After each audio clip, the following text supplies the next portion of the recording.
Mesdames et messieurs, bonsoir et merci de prendre le rendez-vous de cette émission. Nous sommes à la tribune ce soir pour évoquer les dernières actualités liées à la construction de l'aéroport de Glodjibé. L'ouverture du chantier est imminente, mais il va falloir trouver les solutions idoines pour contenir certaines poches de résistance. La question du dédommagement, notamment le prix de cession du mètre carré de parcelle, est à l'origine d'une controverse, voire d'une discorde. La commission interministérielle installée à cette fin et les propriétaires terriens ne s'accordent pas sur la marge de prix fixée pour chaque mètre carré de parcelle. Quelle est la réalité de cette grille tarifaire? Que faire pour enrayer cette forme de discorde? Ce sont là quelques-unes des questions que nous allons poser à notre invité ce soir. J'ai le plaisir d'accueillir dans ce studio M. Moussa Fils Djibril Akambi. Il est le directeur général adjoint de l'ANDF, entendez l'Agence nationale du domaine et du foncier. Il représente ici le président de la commission interministérielle chargée de l'indemnisation en matière d'expropriation pour cause d'utilité publique du domaine devant abriter l'aéroport de Glodjibé. Monsieur Moussa Fils Djibril Akambi, bonsoir. Bonsoir. Merci d'avoir accepté notre invitation. C'est nous qui vous remercions pour nous donner cette opportunité et d'expliquer aux populations les bases sur lesquelles, n'est-ce pas, cette grille a été publiée. Voilà, nous y sommes. Vous avez pris une part active au processus devant conduire au dédommagement des personnes affectées par le projet à Glodjibé. Expliquez-nous où en sommes-nous à l'instant où nous vous recevons. Merci, monsieur le journaliste. Je dois préciser d'entrée que l'acte déclencheur de la procédure d'expropriation pour cause d'utilité publique, c'est la prise de l'arrêté de déclaration d'utilité publique de la zone qui doit abriter l'infrastructure. Alors, cet arrêté a été pris en décembre 2006. Il faut dire qu'avant la prise de cet arrêté, un travail d'état des lieux a été fait. Ça a été commandé à l'IGN, l'Institut géographique national, pour faire le levé du périmètre et le relevé des différentes propriétés contenues dans le périmètre.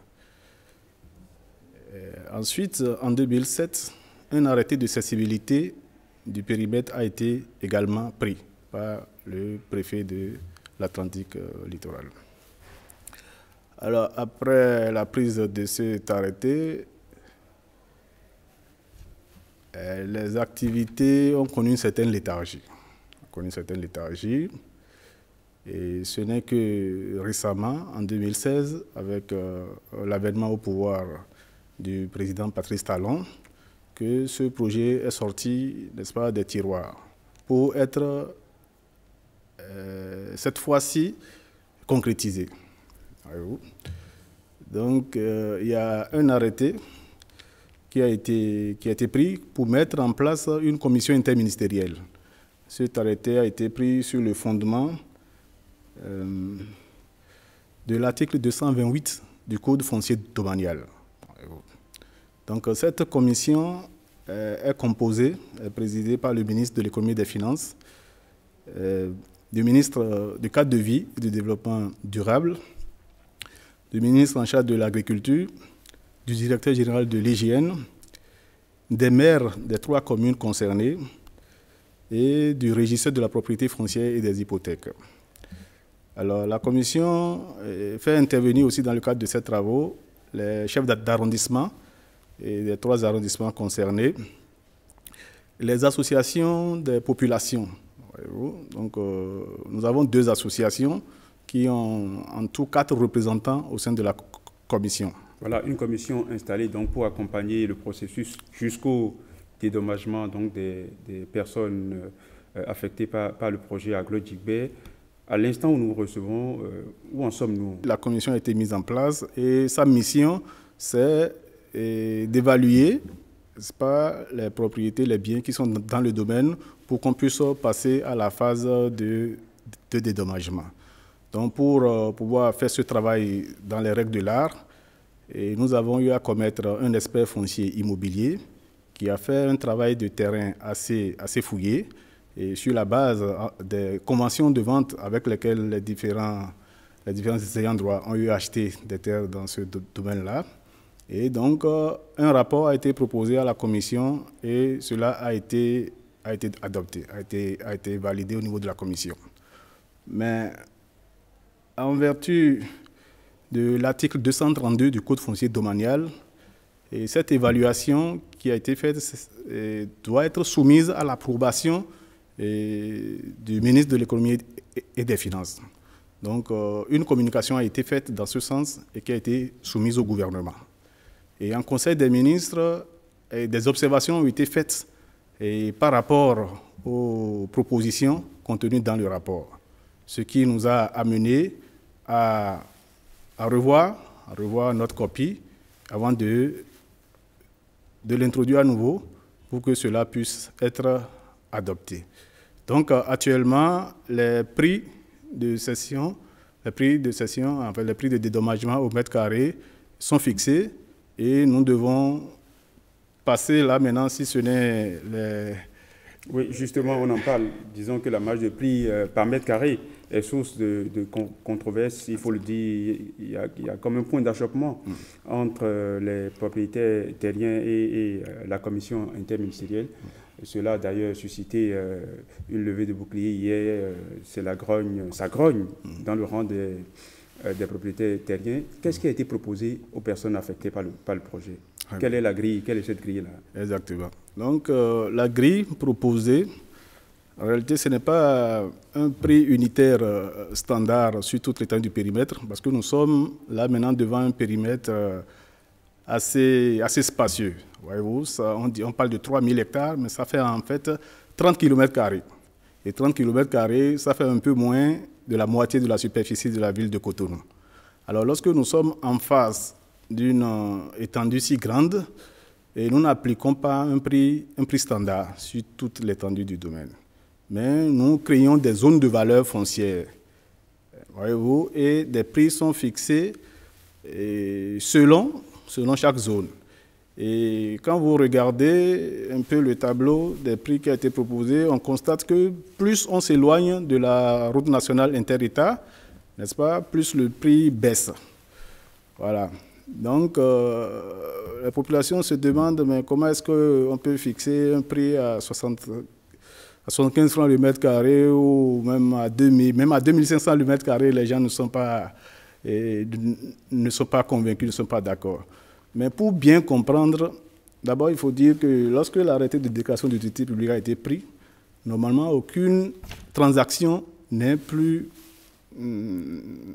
possible sur le site. Disons que le site a été identifié depuis 1974. Mais c'est en 2006, voilà. C'est en 2006 que l'arrêté de déclaration d'utilité publique a été pris. Voilà. Malgré cela, les transactions foncières ont continué sur le site. Ont continué en violation des tests en vigueur. Donc, selon l'article 235 du Code foncier domanial, toutes les transactions, toutes les améliorations, toutes les modifications, toutes les constructions qui ont eu lieu sur le site après la prise de cet arrêté sont nulles et non avenues, ne doivent pas en principe être prises en compte.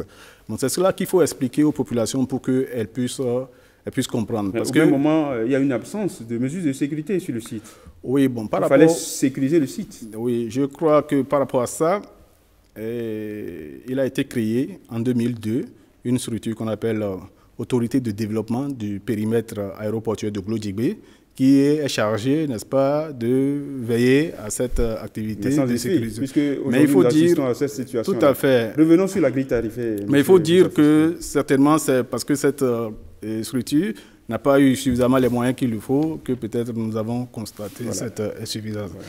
Alors par rapport à la grille qui a été proposée, il faut dire que nous sommes dans une zone rurale, dans une zone de culture, dans une zone où les parcelles se vendent en réalité à l'hectare et non au mètre carré, comme dans les zones agglomérées, les zones urbaines ou loties, ou bien prêtes à être loties. Alors, sur cette base, les prix des conventions d'achat ont été considérées pour voir un peu le prix auquel les uns et les autres avaient acheté leurs parcelles en son temps. Alors, ces prix ont été projetés sur l'ensemble du périmètre pour voir un peu, quand je prends cette zone, quel est le ratio, quelle est la moyenne du prix à l'hectare qu'on peut trouver. Donc, c'est selon ce travail que nous avons déterminé 13 zones de valeur foncière. Et quand vous regardez les prix, plus, je l'avais dit tantôt, plus on s'éloigne du gouvernement, plus les prix baissent. Mais ces prix, il faut les ramener en réalité à l'hectare pour constater qu'en réalité, ce n'est pas des prix dérisoires. Parce que vous savez, un hectare, ça fait 10 000 mètres carrés. Donc il faut multiplier les prix unitaires qui sont là par 10 000 pour avoir le ratio à l'hectare. Alors quand je fais ce calcul, je vois qu'au bord de la route inter-État, c'est payé à 22,5 millions l'hectare jusqu'à 25 millions l'hectare. Et plus on est en profondeur, donc vers la fin du périmètre, en profondeur, à 8 km de la voie inter-État, nous descendons à 1 million l'hectare, 1 250 000 l'hectare ou 750 000 l'hectare. Et vous convenez avec moi que chaque fois qu'on va dans les zones rurales pour acheter des terres à l'hectare, c'est des ordres de prix comme ça qu'on rencontre, ou bien même des ratios plus bas. Parce que quand vous entendez 25 millions l'hectare, vous vous demandez, mais est-ce que ce n'est pas trop payé? Donc, en réalité, c'est un travail de fond qui a été fait pour que ces prix soient proposés. Mais pour bien comprendre ces prix, non seulement il faut ramener ça à l'hectare, mais aussi il faut te dire que c'est sur la base des prix pratiqués dans la zone en 2006, au moment de la prise de l'arrêté de déclaration d'utilité publique, qu'il faut remonter pour mieux comprendre. Je crois que la population a besoin de comprendre ces aspects pour pouvoir se convaincre que le travail qui a été fait, ce n'est pas un travail fantaisiste, c'est un travail juste, c'est un travail transparent, puisque les représentants des populations aussi étaient de la commission et ont suivi tous les travaux. Alors si cette grille tarifaire a été fixée, comme vous le dites, de cette façon, on peut le dire, ce n'est pas la tête du client, mais tout de même, est-ce qu'il y a des textes qui gouvernent tout ça? Bon, lorsque la commission a fixé ce que les textes disent, lorsque la commission fait son travail, il soumet ça à l'approbation du ministre de l'Économie et des Finances, qui peut faire des observations. Donc, dans le cas d'espèces, ça a été soumis au gouvernement. Des observations ont été faites, ça a été pris en compte, ce qui a donné les prix qui ont été publiés. À partir du moment où ces prix ont été publiés, je crois que maintenant, il faut que nous passions à la phase de signature des PV d'accord pour déboucher sur la phase de paiement. Voilà. Mais il faut rappeler que les spéculations foncières dans ces zones-là sont des réalités de tous les jours, des réalités quotidiennes.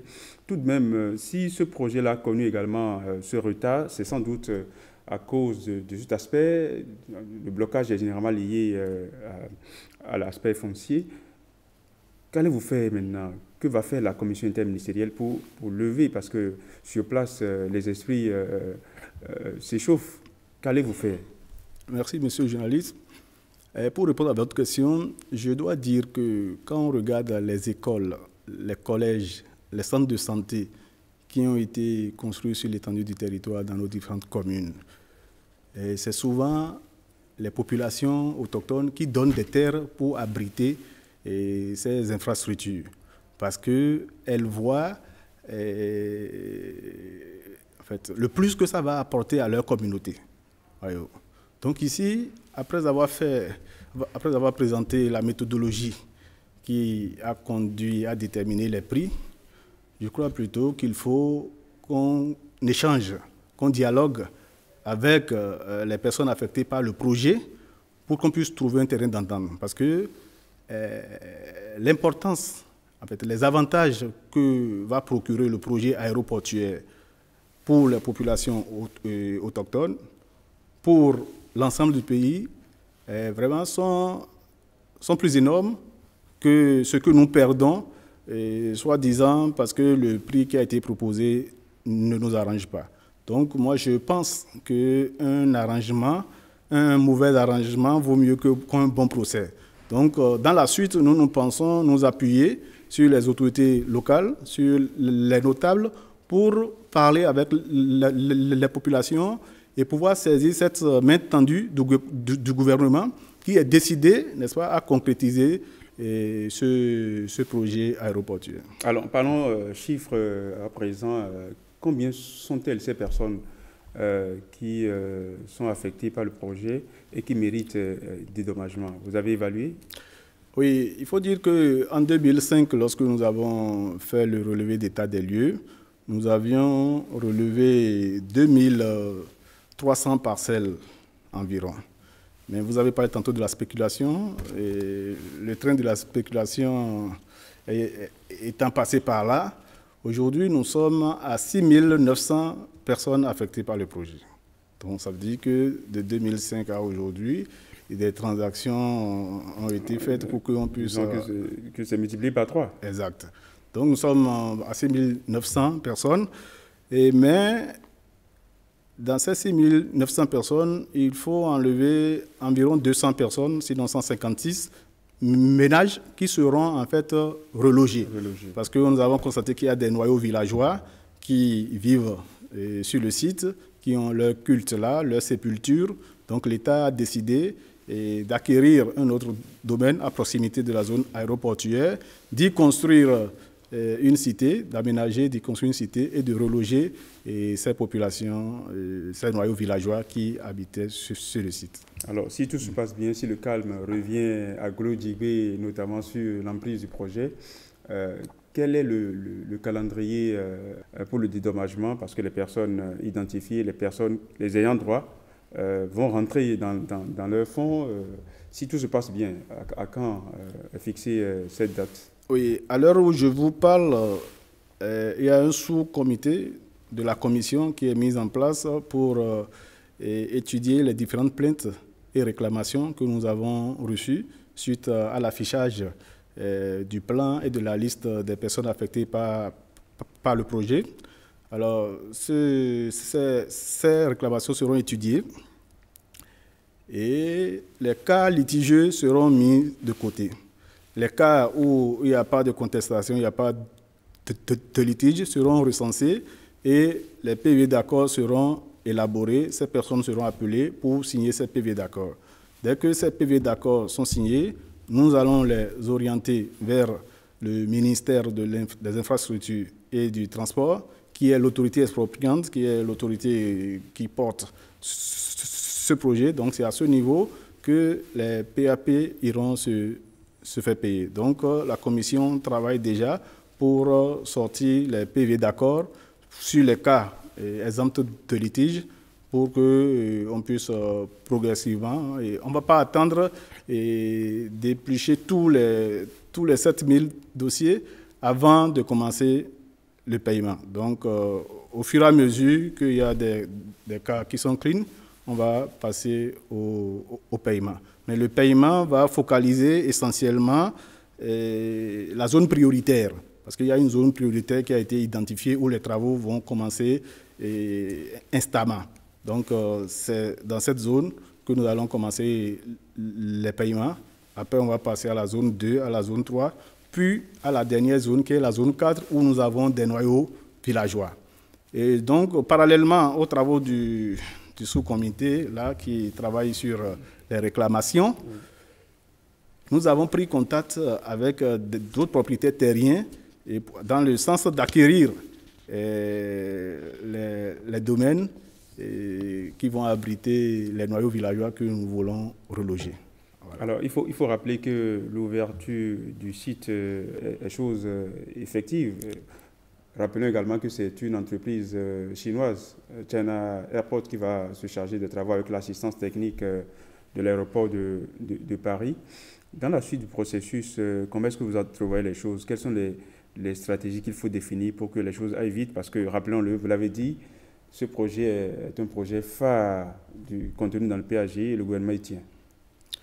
Oui, tout à fait. Et le gouvernement y tient et nous aussi, nous sommes engagés pour jouer notre partition en ce qui concerne la libération du site pour que le projet puisse être effectif. Donc, comme vous l'avez dit, en début janvier, et la voie d'accès pour acheminer les différents engins sur le site a été ouverte. Alors, pour pouvoir y passer, on a dû faire appel aux ayants droit, aux propriétaires de ces cultures. Un PV d'accord a été établi avec eux, où on s'est entendu sur le prix du dédommagement de leur culture qui va être dévastée. Donc, ces PV ont été signés, ce qui nous permet effectivement d'évoluer dans l'installation du chantier. Et comme l'expropriation est conditionnée par un dédommagement préalable, donc c'est au fur et à mesure que nous allons convenir avec les personnes affectées par le projet dans la zone prioritaire, nous allons libérer le domaine pour permettre aux travaux de pouvoir se poursuivre. Revenons aux missions dévolues à la commission interministérielle. Dans quel délai et quelles sont ces missions-là? Oui, en fait, la mission dévolue à la commission, vous allez le trouver à l'article 2 de l'arrêté qui met en place cette commission. Donc, elle a pour mission de procéder à l'évaluation des indemnités à allouer aux propriétaires ou tous autres intéressés, ainsi qu'à l'estimation de la valeur des propriétés qui sont sur le périmètre. Donc, elle est chargée de conduire à terme le processus d'indemnisation et d'expropriation des personnes affectées par le projet. Bon, selon les termes de cet arrêté, c'est un délai d'1 mois qui a été donné à la commission pour faire ce travail, mais c'est sans compter avec les imprévus, les impondérables, donc ce qui a fait que, bon, jusque-là, nous n'avons pas encore pu finaliser notre mission, mais nous sommes déjà au bout du tunnel, nous sommes déjà à la dernière phase, c'est la phase d'étude des réclamations, c'est la phase de signature des PV d'accord et enfin la phase de paiement. Voilà. Alors, par rapport aux événements du jeudi dernier, par rapport à cette grogne des propriétaires terriens, quel est l'appel que vous avez à lancer en direction de toutes ces personnes affectées par le projet et qui estiment que la proposition qui est faite est dérisoire?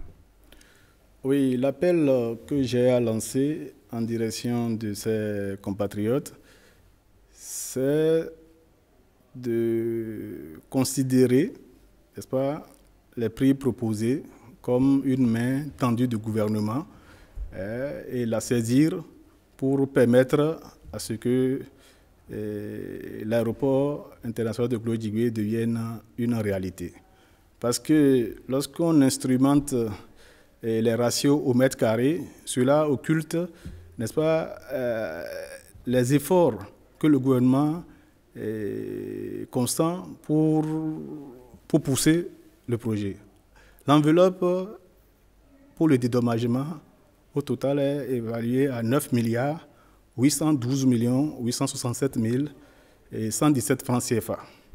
Donc dans cette enveloppe, nous avons 2 milliards réservés pour l'acquisition de sites pour le relogement des noyaux villageois et le reste, c'est pour le dédommagement aussi bien du foncier non bâti que des impenses, c'est-à-dire les différentes constructions qui ont été relevées sur le terrain. Donc, pratiquement 10 milliards que le gouvernement offre pour dédommager les populations. Je vais dire aux populations que le gouvernement n'est pas dans la logique de racheter les terres au prix d'aujourd'hui. Mais nous sommes dans une logique de dédommagement, n'est-ce pas, de ces populations affectées par le projet pour le préjudice qui leur est causé. Donc, de comprendre que c'est pour l'intérêt supérieur de la nation et que l'avènement de ce projet va changer la physionomie de la localité, va faire apporter de l'électricité dans la localité, va accélérer le processus d'adduction d'eau dans la localité, va régler la question de sécurité et sans parler des milliers d'emplois que cette infrastructure va générer. Donc j'invite toutes les populations à tenir compte de ces aspects positifs du projet et à faire une concession pour que nous puissions passer, n'est-ce pas, à la phase de paiement.